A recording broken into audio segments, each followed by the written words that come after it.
Minute GK সিরিজে তোমাদের সবাইকে স্বাগতম। আজকের এই ভিডিওতে আমরা ফিজিক্যাল সায়েন্সের একটি ইম্পর্টেন্ট চ্যাপ্টার তরঙ্গ অর্থাৎ ওয়েভ নিয়ে আলোচনা করব। যে সমস্ত পরীক্ষায় 10th এবং 12th লেভেলের ফিজিক্যাল সায়েন্স থেকে প্রশ্ন আসে সে সমস্ত পরীক্ষার জন্য কিন্তু এরকম শর্ট জিকে ভিডিওগুলো খুবই ইম্পর্টেন্ট। তোমরা অবশ্যই লাস্ট অবধি দেখো। আজকের প্রথম প্রশ্ন, আলোক তরঙ্গ একটি কোন ধরনের তরঙ্গ? তরঙ্গ কি? তরঙ্গ হচ্ছে একটি ব্যবস্থা যার মাধ্যমে শক্তি এক স্থান থেকে অন্য স্থানে যায়। তরঙ্গ কয় প্রকার হয়? দুই রকম, একটা হচ্ছে তীর্য তরঙ্গ আর একটি অনুদৈর্ঘ্য তরঙ্গ। তীর্য তরঙ্গের সবথেকে ইম্পর্টেন্ট উদাহরণ হচ্ছে আলোক তরঙ্গ, আর অনুদৈর্ঘ্য তরঙ্গের উদাহরণ শব্দ। তার অ্যান্সার হয়ে যাবে অপশান 1, তির্যক তরঙ্গ। আলো এক ধরনের তির্যক তরঙ্গ। নেক্সট প্রশ্ন, মানুষের শ্রবণযোগ্য সীমার ওপরে কম্পাঙ্ক সহ তরঙ্গগুলিকে কী বলে? খুবই ইম্পর্টেন্ট। মানুষ মাত্র 20 থেকে 20,000 হার্জের মধ্যে বা এই কম্পাঙ্কযুক্ত যে তরঙ্গগুলো সেগুলো শুনতে পারে।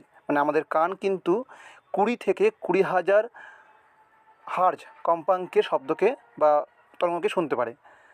তো এর থেকে ওপরে অর্থাৎ 20,000-এর ওপরে যে সমস্ত তরঙ্গ তাকে বলে আলট্রাসোনিক তরঙ্গ। নেক্সট প্রশ্ন, নিম্নলিখিত কোনটি ইনফ্রাসোনিক অর্থাৎ 20 হার্জের নিচে, যা মানুষ শুনতে পারে না? এরকম অবশ্রাব্য শব্দ কার দ্বারা উৎপাদিত হয়? কোন প্রাণী তৈরি করতে পারে? রাইট অ্যান্সার হবে অপশান 3, হাতি। খুবই ইম্পর্টেন্ট প্রশ্ন। আমাদের শ্রবণযোগ্যের থেকে নিচে 20 হার্জের কম্পাঙ্কযুক্ত শব্দ তৈরি করতে পারে হাতি, আর এর থেকে বেশি তৈরি করতে পারে বাদুড়। আলট্রাসোনিক শব্দ তৈরি করতে পারে বাদুড়। কিন্তু এই আলট্রাসোনিক শব্দ যদি বলে শুনতে পারে কে কে, তাহলে অ্যান্সার হবে কুকুর, বিড়াল, এই সমস্ত প্রাণীগুলো। আর প্রশ্ন এখানে ছিল কিন্তু ইনফ্রাসোনিক, তাহলে উত্তর হবে অপশান 3। নেক্সট প্রশ্ন, জলে শব্দের গতি এবং বাতাসে শব্দের গতির তুলনায় কীরূপ?